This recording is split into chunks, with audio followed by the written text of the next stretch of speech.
20ನೇ ಅಧ್ಯಾಯ ಸೇವಕಿಯಿಂದ ಸಮಸ್ಯೆ ಪರಿಹಾರ.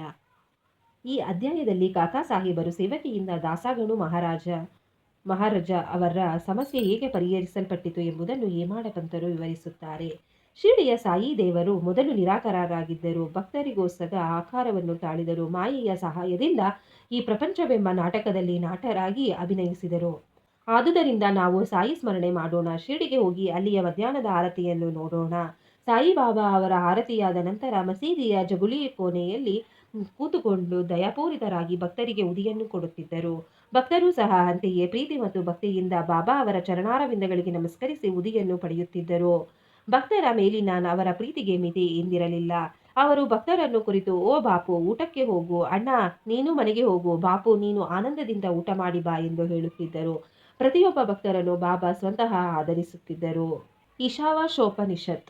ದಾಸಗಣರವರು ಈಶಾವಾಸ್ಯೋಪನಿಷತ್ ಮೇಲೆ ಮರಾಠಿಯಲ್ಲಿ ಭಾವಾರ್ಥ ಬರೆಯಲು ತೊಡಗಿದರು. ಮುಂದುವರಿಯುವ ಮೊದಲು ಉಪನಿಷತ್ತಿನ ಬೋಧವನ್ನು ಸೂಕ್ಷ್ಮವಾಗಿ ವಿವರಿಸೋಣ.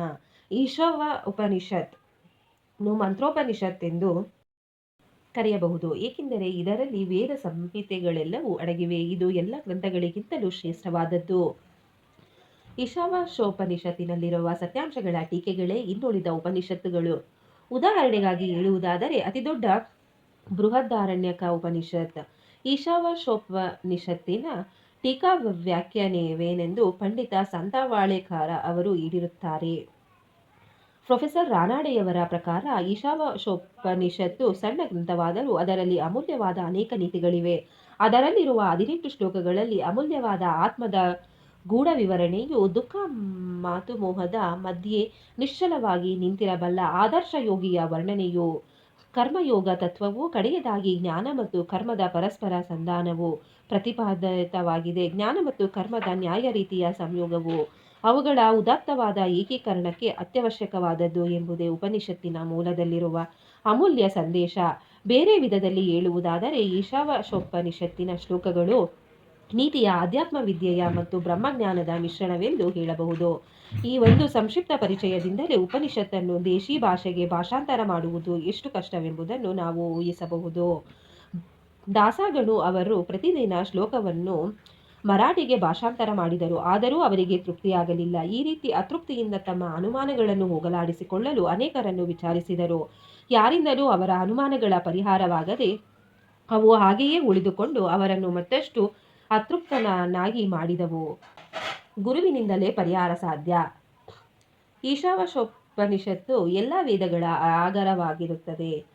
ಆತ್ಮಜ್ಞಾನದ ವಿಜ್ಞಾನ ಜನನ ಮರಣಗಳೆಂಬ ಬಂಧನದಿಂದ ನಮ್ಮನ್ನು ಮುಕ್ತರನ್ನಾಗಿ ಮಾಡುವ ಆಯುಧ. ಆದುದರಿಂದ ಯಾರು ಆತ್ಮಜ್ಞಾನವನ್ನು ಪಡೆದಿರುತ್ತಾರೆಯೋ ಅವರೇ ಸರಿಯಾದ ಅರ್ಥವನ್ನು ನೀಡಬಲ್ಲರು ಎಂದು ದಾಸಗಣು ಯೋಚಿಸಿದರು. ಯಾರಿಂದಲೂ ಪರಿಹಾರವಾಗದಂಥ ಅನುಮಾನಗಳನ್ನು ಶ್ರೀ ಸಾಯಿಬಾಬಾ ಅವರಿಂದ ಪರಿಹರಿಸಿಕೊಳ್ಳಬಹುದೆಂದು ಶಿರಡಿಗೆ ಬಂದು ಈಶಾವಾಸ್ಯೋಪನಿಷತ್ತಿನ ಭಾಷಾಂತರದಲ್ಲಿ ತಮಗೆ ಬಂದಿರುವ ಅನುಮಾನವನ್ನು ಸೂಕ್ತ ವಿವರಣೆಯಿಂದ ಪರಿಹರಿಸಬೇಕೆಂದು ಬಾಬಾ ಅವರಲ್ಲಿ ಬೇಡಿದರು. ಆಗ ಬಾಬಾ ಅವರು ಅವರನ್ನು ಆಶೀರ್ವದಿಸಿ, ಚಿಂತಿಸಬೇಡ, ಅದರಲ್ಲೇನಿದೆ, ವಿಲೆ ಪಾರ್ಲೆಯವರಲ್ಲಿರುವ, ಅಂದರೆ ಮುಂಬಯಿಯ ಬಡಾವಣೆ ಕಾಕಾ ಅವರ ಮನೆ ಕೆಲಸದವಳಿಂದ ನಿನ್ನ ಅನುಮಾನ ಪರಿಹಾರವಾಗುತ್ತದೆ, ಹೋಗು ಎಂದರು. ಆಗ ಅಲ್ಲಿದ್ದವರೆಲ್ಲರೂ ಬಾಬಾ ಹಾಸ್ಯ ಮಾಡುತ್ತಿರಬಹುದು, ನಿರಕ್ಷರಸ್ಥಳಾದ ಸೇವಕಿಯಿಂದ ಹೇಗೆ ಸಂಶಯ ಪರಿಹಾರವಾದೀತು ಎಂದು ಅನುಮಾನಪಟ್ಟರು. ಆದರೆ ದಾಸಗಣು ಅವರು ಬಾಬಾ ಅವರು ನೋಡಿದುದು ನಿಜವಾಗಲೇಬೇಕು ಎಂದುಕೊಂಡು ಶಿರಡಿಯಿಂದ ಹೊರಟರು. ಕಾಕಾ ಅವರ ಸೇವಕಿ. ನಂತರ ದಾಸಗಣು ಬಾಬಾರವರ ಮಾತಿನಲ್ಲಿ ನಂಬಿಕೆಗಿಟ್ಟು ಶಿರಡಿಯಿಂದ ವಿಲೆ ಪಾರ್ಲೆಯಲ್ಲಿದ್ದ ಕಾಕಾ ಸಾಹೇಬ ದೀಕ್ಷಿತರ ಮನೆಗೆ ಬಂದು ತಂಗಿದ್ದರು. ಮಾರನೇ ದಿನ ದಾಸಗಣರವರು ಮಲಗಿದಾಗ ನಸುಕಿನಲ್ಲಿ ಒಬ್ಬ ಹುಡುಗಿ ಇಂಪಾಗಿ ಹಾಡಿದ ಹಾಡು ಕೇಳಿದರು. ಕೆಂಪು ಬಣ್ಣದ ಸೀರೆ ಎಷ್ಟು ಚೆನ್ನಾಗಿದೆ, ಜರಿಯಷ್ಟೇ ಹೊಳೆಯುತ್ತಿದೆ ಎಂಬುದೇ ಈ ಹಾಡಿನ ಭಾವಾರ್ಥ. ಆ ಹಾಡನ್ನು ಕೇಳಿ ಅವರು ಸಂತೋಷದಿಂದ ಹೊರಗೆ ಬಂದು ನೋಡಲು ಸೇವಕಿ ನಾಮಾನ್ಯ ತಂಗಿ ಹಾಡುತ್ತಿರುವುದನ್ನು ಕಂಡರು. ಕಾಕಾ ಅವರು ಮನೆಗೆಲಸದವಳಾದ ಆ ಹುಡುಗಿ ಹರಿದ ಸೀರೆಯನ್ನುಟ್ಟುಕೊಂಡು ಪಾತ್ರೆ ತೊಳೆಯುತ್ತಾ ಹಾಡುತ್ತಿದ್ದಳು. ಅವಳ ಬಡತನ ಮತ್ತು ಆನಂದವನ್ನು ನೋಡಿದ ದಾಸಗಣು ಮರುದಿನ ರಾವ ಬಹದ್ದೂರ ಪ್ರಧಾನ ಅವರು ತಮಗಾಗಿ ತಂದಿದ್ದ 2 ದೂತರುಗಳನ್ನು ನೋಡಿ ಆ ಹುಡುಗಿಗೂ ಒಂದು ಸೀರೆ ತಂದು ಕೊಡುವಂತೆ ಹೇಳಿದರು. ಅದರಂತೆ ಅವರು ಆ ಹುಡುಗಿಗೆ ಒಂದು ಸೀರೆ ತಂದು ಕೊಟ್ಟರು. ಅಂದು ಅವಳ ಆನಂದಕ್ಕೆ ಪಾರವೇ ಇರಲಿಲ್ಲ. ಮಾರನೆಯ ದಿನ ಆ ಹುಡುಗಿ ಹೊಸ ಸೀರೆಯನ್ನುಟ್ಟುಕೊಂಡು ಎಲ್ಲಾ ಹುಡುಗಿಯರ ಜೊತೆಗೆ ಆಟವಾಡಿ ನಲಿಯುತ್ತಿದ್ದಳು. ಮರುದಿನ ಮತ್ತೆ ಆ ಹಳೆ ಸೀರೆಯನ್ನು ಉಟ್ಟುಕೊಂಡೇ ಕೆಲಸಕ್ಕೆ ಬಂದಳು. ಅಂದು ಸಹ ಅಷ್ಟೇ ಆನಂದದಿಂದಿದ್ದಳು. ಆಗ ದಾಸಗಣರವರು ದಯೆ ಉಗಳಿಕೆಗೆ ಮಾರ್ಪಾಟಾಯಿತು. ಆ ಬಡ ಹುಡುಗಿಯು ಹರಿದ ಸೀರೆಯನ್ನೇ ಉಟ್ಟುಕೊಳ್ಳಬೇಕಾಯಿತು. ಅವಳಿಗೆ ಹೊಸ ಸೀರೆ ದೊರೆತರೂ ಸಹ ಅದನ್ನು ಪೆಟ್ಟಿಗೆಯಲ್ಲಿ ಇಟ್ಟು ಹರಿದ ಸೀರೆಯನ್ನೇ ಉಟ್ಟುಕೊಂಡು ಬಂದಳಲ್ಲವೇ. ಆದರೂ ಅವಳಲ್ಲಿ ತಿಲ ಮಾತ್ರವೂ ದುಃಖವಿರಲಿಲ್ಲ ಎಂದು ಯೋಚಿಸಿ, ನಮ್ಮ ಸುಖ ದುಃಖಗಳು ನಮ್ಮ ಮನಸ್ಸನ್ನವಲಂಬಿಸಿರುತ್ತದೆ ಎಂಬುದನ್ನು ದಾಸಗಣು ಮನಗಂಡರು. ಈ ಘಟನೆಯನ್ನು ಕೂಲಂಕುಷವಾಗಿ ವಿಚಾರಿಸಿ ದೇವರು ಕೊಟ್ಟಿರುವುದರಲ್ಲಿ ತೃಪ್ತಿ ಪಡೆಯಬೇಕು. ಅವನು ನಮ್ಮನ್ನು ಯಾವಾಗಲೂ ರಕ್ಷಿಸುತ್ತಾನೆ. ಅವನಿಂದ ದೊರೆಯುವುದೆಲ್ಲವೂ ನಮಗೆ ಒಳ್ಳೆಯದೇ ಪರಿಣಮಿಸುತ್ತದೆ ಎಂಬುದನ್ನು ಸಹ ದಾಸಗಣ ಅರಿತರು. ಆ ಅದ್ವಿತೀಯ ಬೋಧನೆ. ಈ ಮೇಲ್ಕಂಡ ಘಟನೆಯಿಂದ ಬಾಬಾರವರ ಅದ್ವಿತೀಯ ರೀತಿ ವ್ಯಕ್ತವಾಗುತ್ತದೆ. ಅವರು ಶಿರ್ಡಿಯನ್ನು ಬಿಟ್ಟು ಕದಲದೇ ಇದ್ದರೂ ಕೆಲವರನ್ನು ಮಂಚಿಂದ್ರಗಢಕ್ಕೂ ಕೆಲವರನ್ನು ಕೊಲ್ಹಾಪುರಕ್ಕೂ ಸಾಧನೆಯ ಸಲುವಾಗಿ ಕಳುಹಿಸುತ್ತಿದ್ದರು. ಕೆಲವರಿಗೆ ಪ್ರತ್ಯಕ್ಷ ರೂಪದಲ್ಲಿಯೂ, ಕೆಲವರಿಗೆ ಜಾಗೃತ ವ್ಯವಸ್ಥೆಯಲ್ಲಿಯೂ, ಕೆಲವರಿಗೆ ಕನಸಿನಲ್ಲಿಯೂ ಕಾಣಿಸಿಕೊಂಡು ಅವರ ಆಸೆಗಳನ್ನು ಈಡೇರಿಸುತ್ತಿದ್ದರು. ಮೇಲೆ ಹೇಳಿದಂತೆ ದಾಸಗಣ ಅವರನ್ನು ಅನುಮಾನ ಪರಿಹಾರಕ್ಕೋಸ್ಕರ ವಿಲೇಪಾರ್ಲೆಯಲ್ಲಿದ್ದ ಕಾಕಾರವರ ಮನೆಗೆಲಸದವಳ ಬಳಿಗೆ ಕಳುಹಿಸಿದರು. ಅವರನ್ನು ಅಲ್ಲಿಗೆ ಕಳುಹಿಸುವ ಅವಶ್ಯಕತೆ ಇರಲಿಲ್ಲ. ಬಾಬಾರವರೇ ನೇರವಾಗಿ ಅನುಮಾನ ಪರಿಹರಿಸಬಹುದಾಗಿತ್ತೆಂದು ಕೆಲವರು ಹೇಳುವರು. ಬಾಬಾ ಅವರ ರೀತಿ ನೀತಿಗಳು ಅತ್ಯಖ್ಯವಾದವುಗಳು. ಇಲ್ಲದಿದ್ದರೆ ಕೂಲಿ ಕೆಲಸ ಮಾಡುವವಳೋ ಮತ್ತು ಅವಳ ಸೀರೆ ಇವುಗಳಲ್ಲಿಯೋ ಪರಮಾತ್ಮನು ವ್ಯಾಪಿಸಿದ್ದಾನೆ ಎಂಬ ಉದಾತ್ತವಾದ ನೀತಿಯನ್ನು ದಾಸಗಣ ಅವರು ಹೇಗೆ ಕಲಿಯುತ್ತಿದ್ದರೋ ಎಂದು ನಾವು ಹೇಳಬಯಸುತ್ತೇವೆ. ಈಗ ಉಪನಿಷತ್ತಿನ ಇನ್ನೊಂದು ಉದಾಹರಣೆಯಿಂದ ಈ ಅಧ್ಯಾಯವನ್ನು ಮುಗಿಸೋಣ.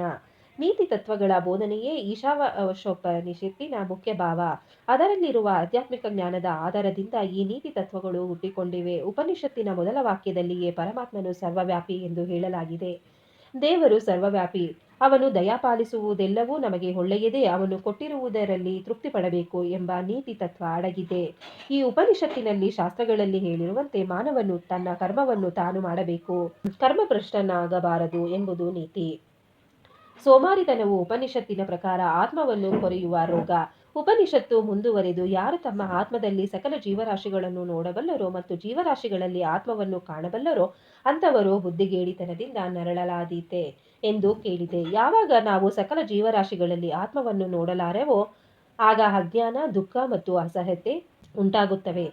ಸಕಲ ಜೀವರಾಶಿಗಳು ಒಂದೇ ಎಂಬ ಅಂತರ್ಮುಖಿ ದೃಷ್ಟಿಯುಳ್ಳವನಿಗೆ ಪ್ರಾಪಂಚಿಕ ದುಃಖಗಳೇನು ಮಾಡಲಾರವು. ಶ್ರೀ ಸಾಯಿ ಪ್ರಣಾಮ. ಈ ಅಧ್ಯಾಯವನ್ನು ಕೇಳಿದ ನಿಮ್ಮೆಲ್ಲರಿಗೂ ಆ ಸಾಯಿಬಾಬಾ ಒಳ್ಳೆಯದನ್ನು ಮಾಡಲಿ. ಶ್ರೀ ಸಾಯಿ ಪ್ರಣಾಮ.